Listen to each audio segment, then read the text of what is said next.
est tous vaccinés, si on a tous notre passe sanitaire, mais il n'y a plus de virus. Il a rigolé. C'est un magistère, le gars. Voilà. Quand il y a des professeurs qui disent qu'il y a des traitements médicamenteux qui existent, qui marchent, mais je suis désolé, pourquoi on ne part pas vers ça? On parle de virus, messieurs, dames. Je me permets un peu de hausser le ton. On parle de virus.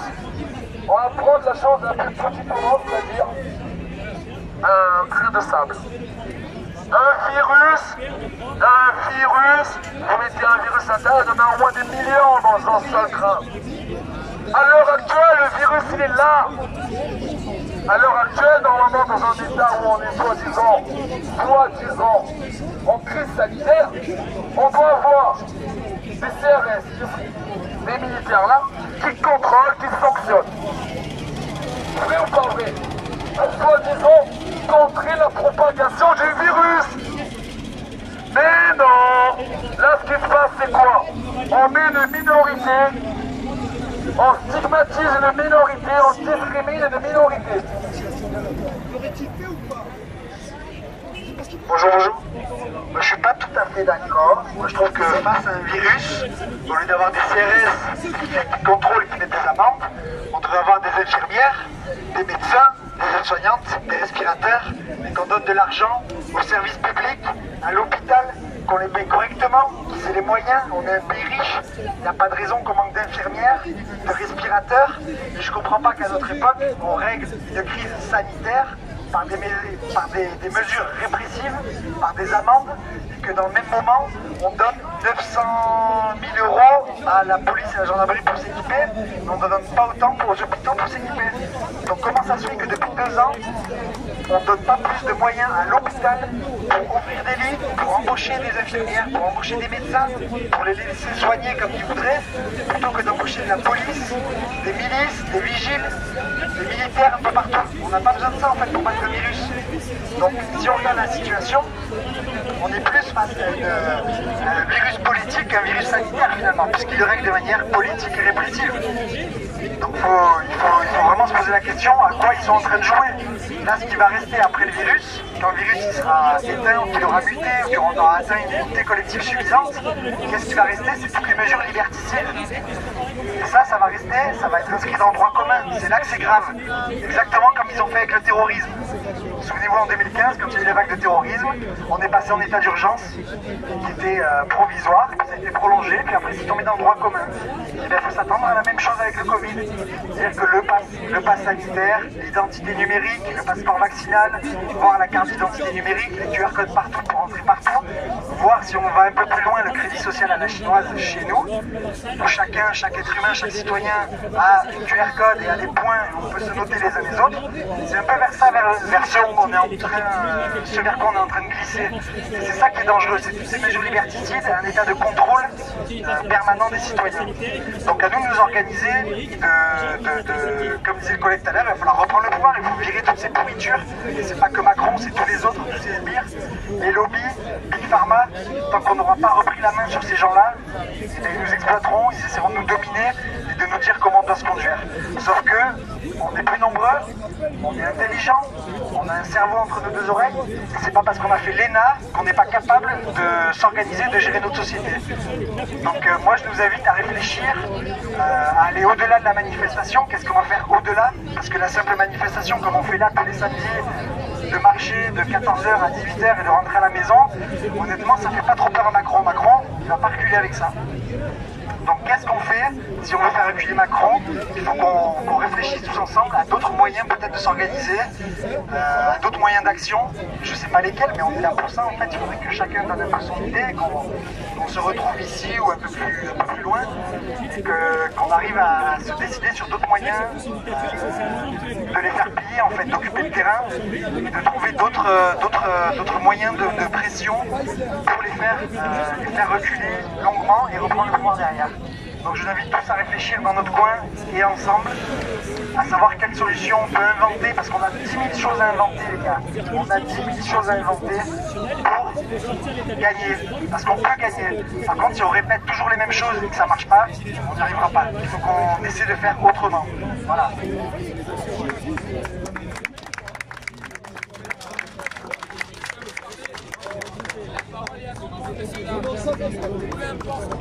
Parole au peuple. Il n'y a pas de questions bêtes, il n'y a pas de mauvaises opinions, tout le monde dit son opinion. Bonjour à vous tous. Le problème c'est que le gouvernement veut nous faire croire qu'on n'a pas le choix, qu'on est obligé de se vacciner, et en fait on a toujours le choix. Même s'il y a des choix difficiles à faire, ben enlevez vos enfants de l'école, ne mettez pas vos enfants à l'école, vous vous organisez. Moi je suis prof d'anglais, je peux donner des cours, voilà, on peut créer des réseaux.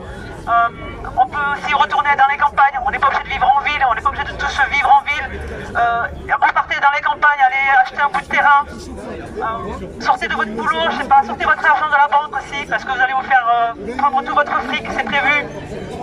Sortez votre argent des banques, surtout ceux qui ont des assurances vie, sortez votre argent parce que vous allez tout perdre. Il y a vraiment beaucoup de solutions à mettre en place. Occupez-vous de votre santé, renseignez-vous, vous redevenez maître de votre santé. Et aussi un message à toutes les femmes qui sont enceintes, accouchez chez vous, accouchez chez vous. Vous n'avez pas besoin d'aller à l'hôpital pour accoucher. Depuis la nuit des temps, les femmes elles accouchent toutes seules ou elles accouchent à la maison. Accouchez chez vous, arrêtez vos conneries.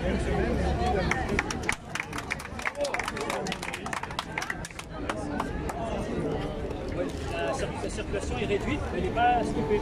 C'est toujours un risque. C'est pour ça qu'ils disent regardez le masque de distanciation sociale. Bonsoir à tous. Moi, un nom beaucoup plus français, c'est une liberté pour tout le monde. Ça, Macron, il n'y a pas bien ruiné pour tout le monde. Et ça, tout le monde veut l'amour, comme ça. Excusez-moi, c'est moi aussi. 21 kilos comme la planète, c'est pas grave. Macron, tu veux comme ça, tout le monde, tout le monde. Ça, tout le monde, vacciné, on peut mettre toi, ouais. Après, mort. Voilà. Tiens. C'est juste qu'ils ont un risque, ils ont une population âgée, fragilité. Je peux faire vacciner, mais ils ont fait la cible. Juste pour vous dire que derrière tout ça, c'est Big Pharma qui met dans la danse. C'est des milliardaires, une poignée de milliardaires dans le monde qui sont en train de se gaver là. Voilà. On sait tous, parce que les gens qui manifestent le savent tous que le vaccin est en phase 3, c'est-à-dire on ne peut même pas l'appeler vaccin encore. C'est une thérapie là actuellement et nous sommes des rats de laboratoire en fait. Voilà. Et de toute façon, il faut se dire que ces gens-là, ils œuvrent pas pour nous, quoi. Ils œuvrent pour eux, pour engranger des milliards et des milliards, parce qu'ils aiment ça, hein, ils aiment, plus ils en ont, plus ils en veulent, quoi. Et nous, on devient des rats de laboratoire, c'est tout, voilà.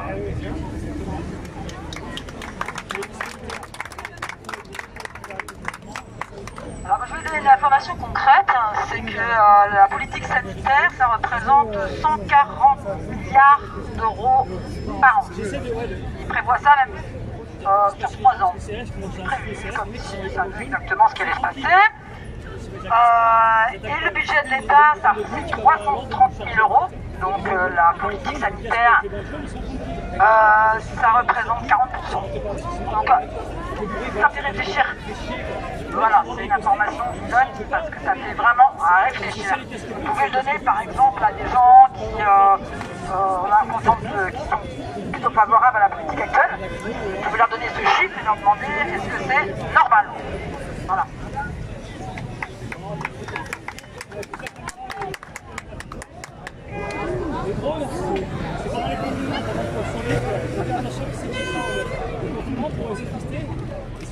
Messieurs, dames, une orientée de bon métier.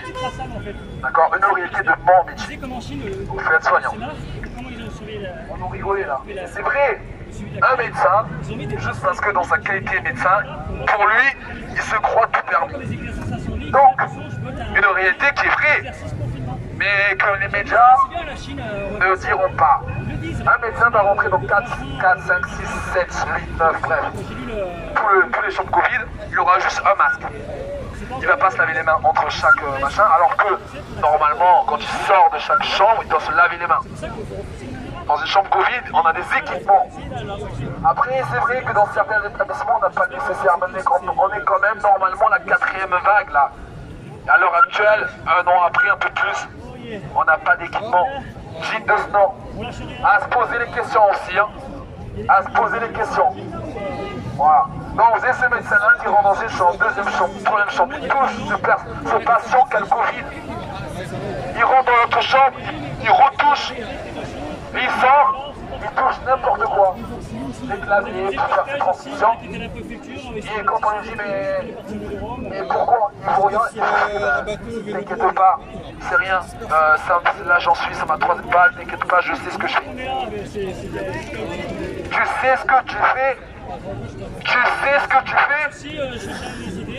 Eh non, donc ce médecin-là, il va te regarder, limite des fois il va même pas te répondre, il va partir. Et derrière, tu vas te prendre la carte, tu vas te dire, bon, tu te prends pour qui? Ben non, je prends pour qui, je suis désolé. Moi, je rentre, je me lave les mains, je mets mon gant, je mets les équipements, ça me prend 5 à 10 minutes, mais je le fais pour pas contaminer mes collègues. Ok? Et ça, c'est la réalité, messieurs, dames, que vous ne voyez pas, mais que moi, je vois tous les jours.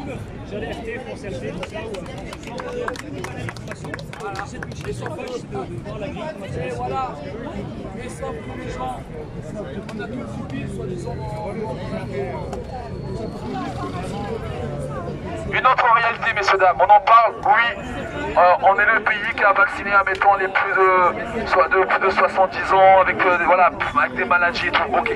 Moi je parle pour toutes ces personnes âgées dans les maisons de retraite, mais t'en as plein, parce que j'y travaille, parce que cette réalité-là, j'ai commencé à la voir quand j'ai commencé à travailler dans ces établissements. Mais vous avez plein de personnes âgées dans des maisons de retraite qui ont pour famille que des tuteurs. Et ce tuteur-là a à sa charge au moins 200 patients. Mais je peux vous dire que le patient de cet EHPAD-là, il ne le connaît pas. Juste le chiffre qu'il lui rapporte dans sa carte bleue. Donc, quand l'État dit on vaccine, eh bien vous n'en faites pas. Le mec va dire oui à tous ses patients. Parce que au-delà de son patient, le vaccin lui rapporte de l'argent, messieurs, dames. Le vaccin rapporte. Ça rapporte. Et parce que ça rapporte, on interdit tous les autres traitements.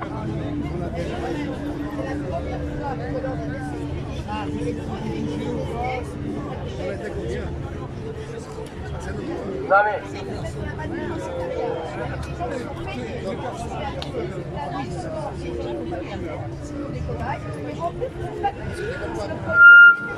Il y a un autre truc aussi qui est intéressant de savoir. Pendant le deuxième confinement, on rigolait tous de l'Angleterre. Il y a des gens qui partent se faire, par rapport au vaccin, qui partent se porter cobaye. Il y en a plein qui rigolaient de ça. Mais à l'heure actuelle, regardez ça. Pour l'instant, j'ai vu aucun policier de tout à l'heure. Je redis bien ce mot-là. Je le redis bien. Parce que eux, ils sont pas là. Mais la pression que j'ai moi au 15 septembre, si j'ai pas mon vaccin, je travaille pas, ma fille elle a 1 an et demi, je paye des factures, on est tous là. Au-delà de tout ça, on a notre vie. D'accord? La vie ne se résume pas que simplement aller travailler, c'est aller profiter, se faire plaisir, s'acheter des chaussures, aller en vacances. Mais tout ça, on me l'enlève. Donc, au 15 septembre, si je me présente au travail et qu'ils me disent non, je ne les ferai pas ailleurs. Si ailleurs ils me disent non, eh bien je continuerai comme ça à chaque fois. À chaque fois. Jusqu'au jour où, vous voyez tous les gens là qui n'y croient pas, qui font leur vie, mais nous, on ira chercher Macron, on lui dira, tu sais quoi, va en prison.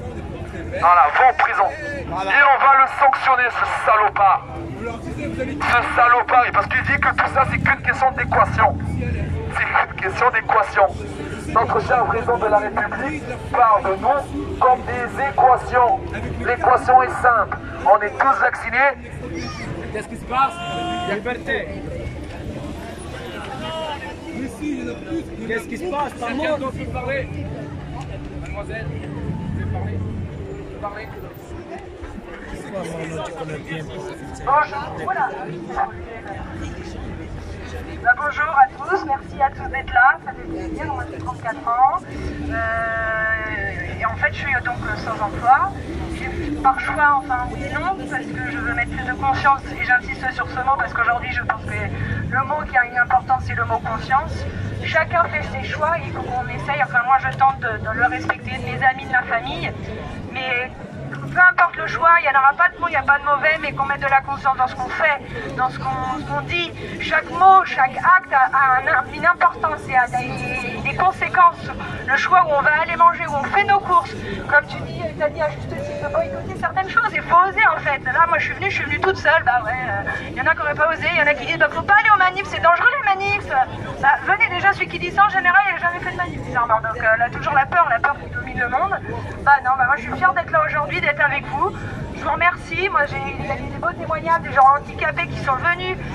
Enfin, il y a eu des trucs, franchement, j'en aurais chialé quoi. Une dame âgée, je lui ai demandé son âge, j'étais un peu gênée, mais elle a 74 ans, elle était là, elle lâchait rien quoi. Moi j'ai mes potes, ils sont pas là, mais c'est pas grave en fait. On lâche rien, comme on dit toujours. On lâche rien et on est là, on est vivant. Et merci.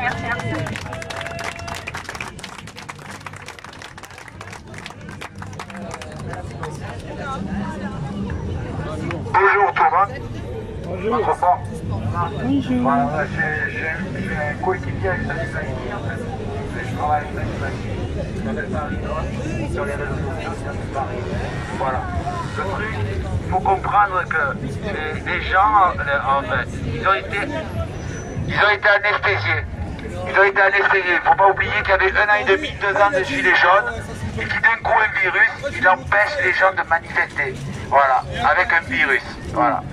Et avec ce virus, on va faire un confinement, on va isoler les gens, on va tuer du monde par suicide, par plein de trucs. Hein. Parce que le virus, honnêtement, il tue pas beaucoup de monde hein, quand on regarde les chiffres, honnêtement. Voilà. Ils ont un plan machiavélique, ça c'est clair et net. Et les gens, j'ai l'impression qu'ils sont anesthésiés un petit peu les gens, vous savez. Là j'ai l'impression les gens ils sont en mode tropical, tranquille, c'est mode VVF, vous voyez. Et quand ils vont venir en septembre, qu'ils vont ouvrir le frigo parce qu'ils ne pourront pas aller travailler, ils vont aller travailler, on va leur dire non, il faut le pass sanitaire. Ils vont ouvrir le frigo, et ils vont voir que c'est vide. Je crois que la révolution elle va commencer ici, vous voyez. Voilà, c'est là qu'elle va commencer la révolution. Donc il ne faut pas lâcher, il faut être là, on est présent, tous les samedis on est là, voilà. Il n'y a aucun problème, pour ça on est là, voilà. Ne lâchez rien, voilà, ne lâchez rien, restez unis. Dans vos immeubles, mangez la tête à vos voisins qui débranchent LCI, TF1, BRFM Poubelle, FM TV, toute cette merde là qui pollue leur cerveau. Et advienne que pourra. Dieu il a horreur du désordre. Hein. S'occupe de tout, Dieu.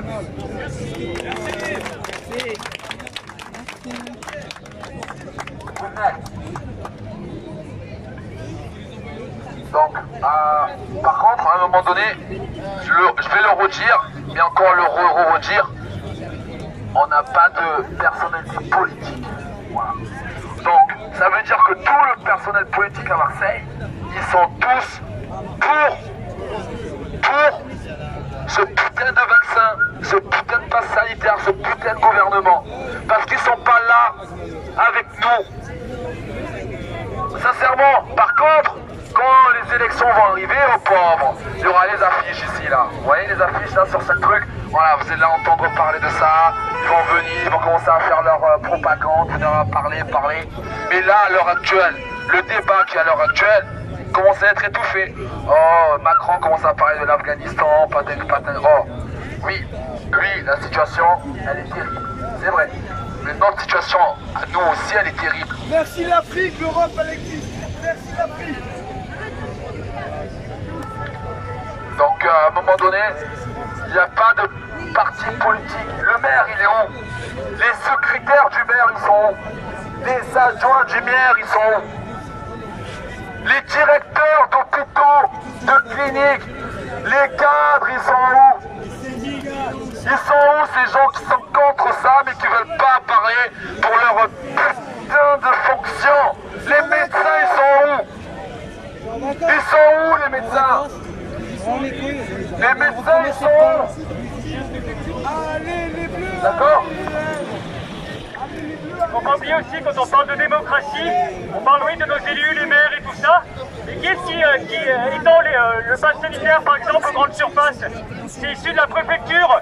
Et les préfets ne sont pas élus démocratiquement. C'est du copinage, c'est du réseau. Ne l'oubliez jamais, ça.